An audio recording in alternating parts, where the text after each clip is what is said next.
Picking the wrong retirement account can quietly cost you over $200,000 in taxes. Here's how to choose right. Both are IRAs. The only real difference is simple: when do you pay the tax? Now or later? With a traditional IRA, your contributions are deductible today, so they lower this year's taxable income. You can deduct up to $7,500 in 2026. The catch? Every dollar you pull out in retirement is taxed as income. A Roth flips it.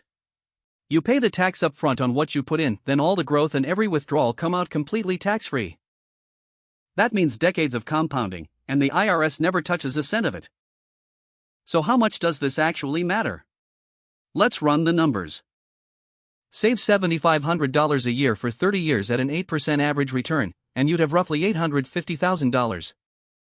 Pull that from a traditional in a 22% bracket, and you'd hand the IRS about $187,000. From a Roth? Zero. So which one wins for you? It comes down to a single question about your tax rate. If your tax rate is lower now than it'll be later, like early in your career, go Roth. If you're in your peak earning years and expect a lower rate in retirement, the traditional deduction wins. For 2026, you can contribute $7,500, or $8,600 if you're 50 or older. One catch with the Roth: income limits.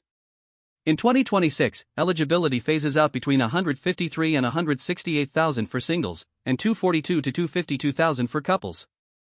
Two more Roth perks: there are no required withdrawals ever, and you can take out your own contributions anytime, with no tax and no penalty. Quick recap: traditional is a tax break now but taxed later. Roth is tax-free growth and withdrawals. Lower rate now, lean Roth. The cap is $7,500, and the Roth has income limits, so check yours.